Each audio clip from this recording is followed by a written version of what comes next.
Olá, meus amores, bem-vindos para mais uma aula de matemática com Tia Rose. Hoje vamos estar iniciando nosso módulo 3, capítulo 11, gráficos de linhas e de barras. Existem alguns tipos de gráficos, que podemos encontrar em jornais, revista, na televisão, em livros, em diversos lugares. E para que servem os gráficos? Os gráficos ajudam a organizar diferentes informações e facilitam a sua interpretação. Então, quando a gente faz um tipo de pesquisa, seja ela com pessoas e alguns dados, a gente quer organizar essas informações que a gente coletou. Então, nós vamos organizá-las em gráficos. Temos dois modelos de gráficos. Esse primeiro é um gráfico de barras e esse segundo é um gráfico de linhas. Vamos na aula de hoje aprender a reconhecer esses tipos de gráficos, identificar informações importantes que contém neles e realizar a leitura. Então, quais são os elementos mais importantes que deve conter em um gráfico, tanto de barras como de linhas? Primeiramente, o título. E para que serve o título? Ele vai apresentar de forma clara e direta as informações do gráfico. Através do título, a gente vai saber sobre qual assunto o gráfico está falando. Legenda, ela é usada para identificar as informações do gráfico e é separadas por cor. Alguns gráficos vêm com legenda, outros não. Não é uma parte obrigatória em um gráfico. E a fonte de pesquisa, que pode ser de um blog, um site, um jornal, revista ou outra fonte de informação para construir o gráfico. Essa fonte de pesquisa, ela sempre vem identificada embaixo do gráfico com uma letra bem pequena, informando ao leitor da onde essas informações que foram construindo o gráfico foram retiradas. Então vamos analisar com mais cuidado um gráfico de linhas. Então nós temos aqui esse gráfico. Ele tem o título, temperatura, então ele traz a informação sobre a temperatura de um determinado lugar. Nós temos aqui na linha vertical os números informando o grau, a temperatura de cada localidade em um determinado dia. E a gente pode perceber que esse número ele vai sendo ordenado em forma crescente. Começa no 0 e ele vai aumentando de 5 em 5 até o número 35. Já na linha horizontal, vem a informação dos dias em que foram analisadas a temperatura. 16 de janeiro, 17, 18, 19, 20, 21, 22 e 23 de janeiro. Aqui nós temos as linhas, por isso que recebe o nome de gráfico de linhas. E para que servem essas linhas? Aqui embaixo vem a legenda informando o que essas linhas significam. A verde é a temperatura máxima, ou seja, a maior temperatura. A vermelha, a temperatura mínima, que é a menor temperatura. E aqui no cantinho, como eu observei para vocês, a fonte, que é o clima-tempo. Essa informação da temperatura foi retirada do site Clima-Tempo. Então, com essas informações, a gente agora pode interpretar melhor esse gráfico.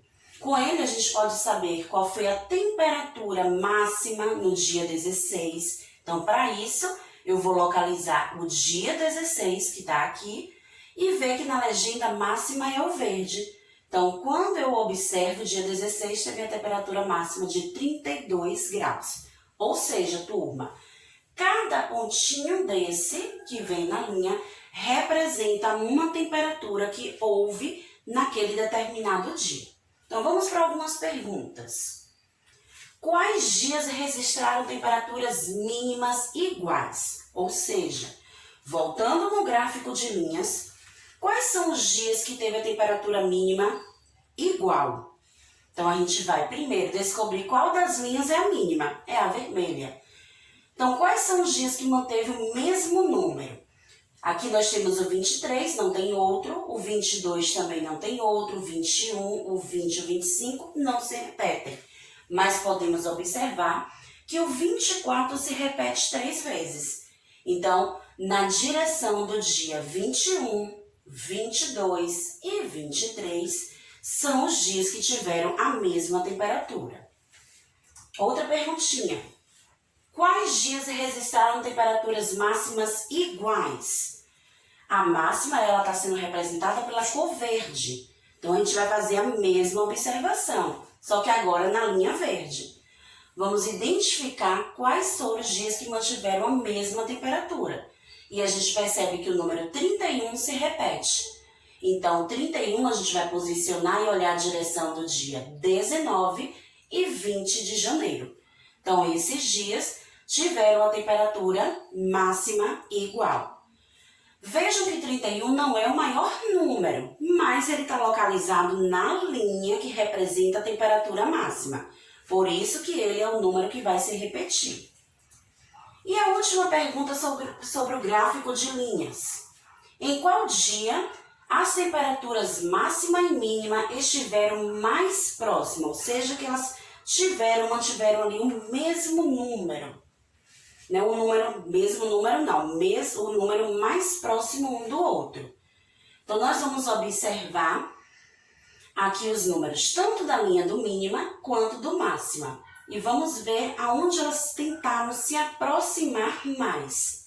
Então, nós temos o número maior aqui, que é o 25, que está mais próximo do 27. Então, nos dias 20 de janeiro e 23 de janeiro foram os dias que as temperaturas se aproximaram um pouco mais uma da outra. Porque a temperatura mínima que obteve o maior número foi o 25 graus, que está próximo do número 27 graus, que foi da temperatura máxima. Então, dessa forma, a gente observou características do gráfico de linhas. Gráfico de barra. Por que gráfico de barra? Porque a quantidade representada de cada votação tem essas barrinhas para explicar a quantidade de cada um. Ele possui as mesmas características do gráfico de linhas. Título, a quantidade de votação de cada transporte que foi utilizado, a fonte, que foi Dona Fernanda, a pessoa que informou, deu as informações para a construção do gráfico. A única coisa que nesse gráfico não aparece é a legenda. Por quê? Porque já tem a identificação da cor de cada barra e embaixo nós temos o nome já especificando o que cada barra significa. Então, vamos interpretar esse gráfico de barra. Quantos alunos participaram da pesquisa? Para a gente encontrar essa resposta, basta juntar a quantidade total de cada barrinha e a gente descobrir no final quantos alunos participaram da pesquisa. Então, vamos lá. Nós temos o maior, aqui o primeiro barra, a bicicleta com 20 votos, a van escolar com 120 votos, o ônibus com 60 votos e, por último, o carro com 100 votos. Então, agora que já temos a quantidade de cada barra, nós vamos juntar essas quantidades para descobrir o total. Na unidade 0, na dezena 2 mais 2, 4, mais 6, 10. 1 mais 1, 2, 2 mais 1, 3. Então, 300 alunos participaram da pesquisa. Outra pergunta. Qual é o meio de locomoção mais utilizado pelos alunos para ir à escola? E o menos utilizado? Podemos identificar isso de duas formas. Olhando o tamanho das barras ou também pela quantidade informada na linha vertical. Então, o mais voltado é o que tem a barra maior, e ele para exatamente na quantidade de 120 votos. O menos votado é o que tem a barra menor, e ele informa que teve 20 votos.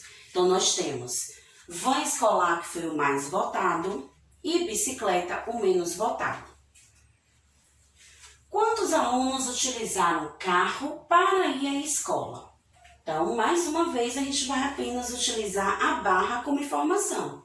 Nós temos carro, aqui na cor azul. Então, essa barra, ela está indicando que teve a quantidade de 100 votos. Então, 100 alunos utilizam o carro para ir à escola. Construa uma tabela com as informações do gráfico. Esse ponto, turma, é importante, pois a gente deve construir uma tabela utilizando as mesmas informações.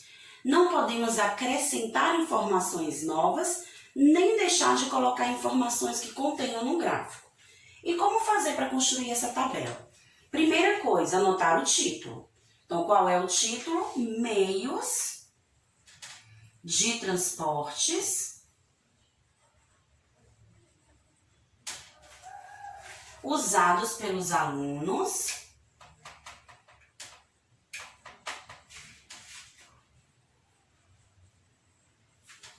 do terceiro ano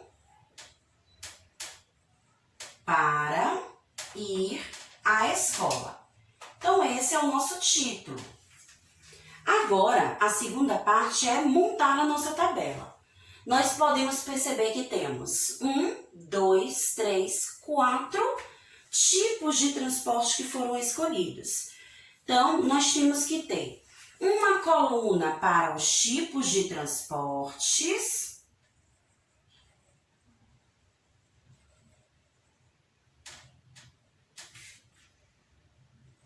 e outra coluna, vamos dividir aqui, para a quantidade de votos que cada um obteve.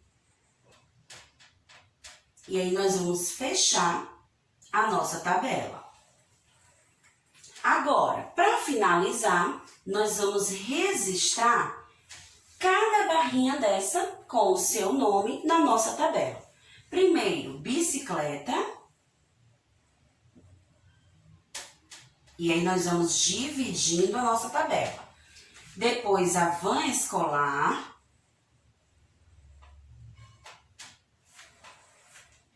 Depois, o ônibus. E, por último, o carro. Então, assim, a gente dividiu a nossa tabela com os tipos de transporte que foram escolhidos, a quantidade que nós vamos registrar e o transporte que cada aluno votou. Agora, nós vamos acrescentar a informação da quantidade de votos de cada um. Bicicleta, 20 votos. Van escolar, 120. Ônibus, 60. E carro, 100. Pronto, nossa tabela está construída com as mesmas informações que obtivemos no gráfico. Então, dessa forma, a gente realiza a interpretação e a leitura de gráfico de barra e gráfico de coluna. Outro assunto importante que nós vamos ver na aula de hoje, que já aprendemos no módulo anterior, é sobre o metro e o centímetro. Para medir espaços e objetos grandes, usamos diferentes instrumentos. A unidade padrão de medida de comprimento é o metro. Quando a gente quer medir o tamanho de uma sala, a altura de uma pessoa, tamanho de um sofá, de uma mesa, de um livro, utilizamos ou o metro ou o centímetro. Quando nós completamos 1 metro, nós também temos o total de 100 centímetros.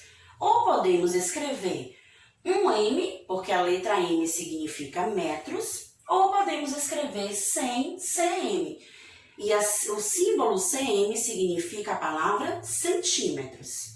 Então, quando juntamos 100 centímetros, estamos formando 1 metro. Isso quer dizer que dentro de 1 metro cabem 100 pedacinhos, 100 centímetros. Instrumentos que nós usamos para medir em metros e em centímetros: a trena, a fita métrica ou a régua, muito utilizada por vocês, alunos. Além do metro e do centímetro, existe o quilômetro, ou metro, e serve para medir grande distância, como da sua casa até a escola, da cidade que você mora a outra, de um bairro a outro. Então, distâncias muito grandes, utilizamos o quilômetro. E quando a gente forma 1 quilômetro, turma, é porque a gente conseguiu juntar 1000 metros. E de que forma podemos escrever? 1 km, vocês com certeza, ao viajar com o papai e a mamãe, no caminho para a escola, já observaram várias placas com esse símbolo km, informando, né, ali a quilometragem que o carro, moto pode circular naquela via. E 1 km também podemos escrever 1000 m, que quer dizer 1000 metros. Então vamos exercitar um pouco sobre metro e centímetro e sobre quilômetro e metro. Então nessa primeira questão nós temos o seguinte, vamos apagar aqui.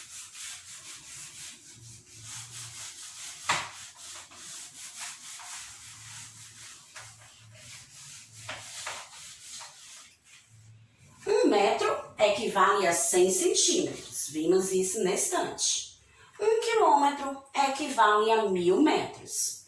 Com essas informações, complete a sentença.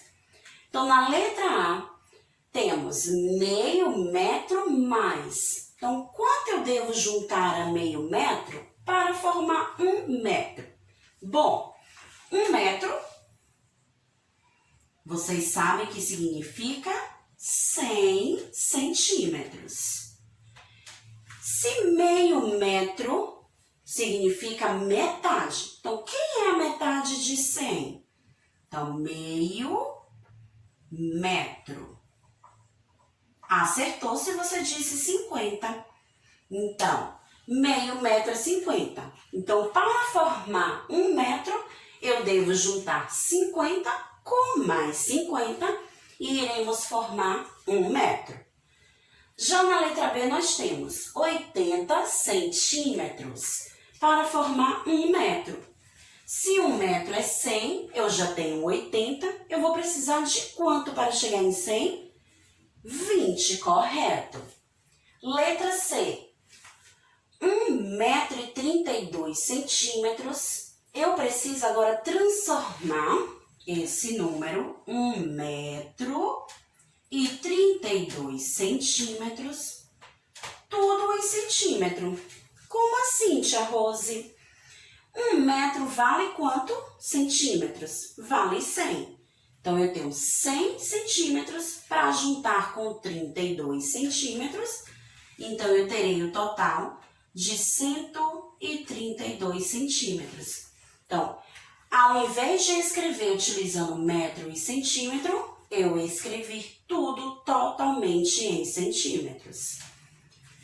87 centímetros, mais quanto para formar 1 metro?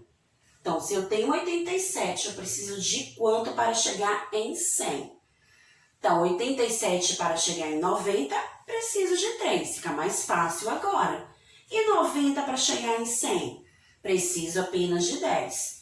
Então, eu vou ter o 87 centímetros mais 13 centímetros e vamos formar 1 metro, certo? Número 6. Samara está treinando para uma maratona.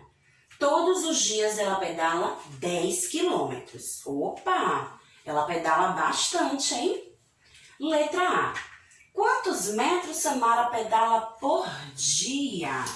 E aí nós vamos pensar no que aprendemos na estante. Primeiro a gente precisa lembrar quanto vale 1 quilômetro. Então eu tenho aqui 1 km, que é quilômetro, igual a 1000 metros. Então, 10 quilômetros, será que vai ser quantos metros? Então, é isso que nós vamos pensar. Eu tenho 10 quilômetros, então 1 quilômetro vale 1000, eu vou ter que juntar 10 agora. Então, 1000 mais 1000, mais 1000, mais 1000, mais 1000, mais 1000, mais 1000, 1000, 1000 e 1000. Então, nós vamos ter um total de 10.000 metros.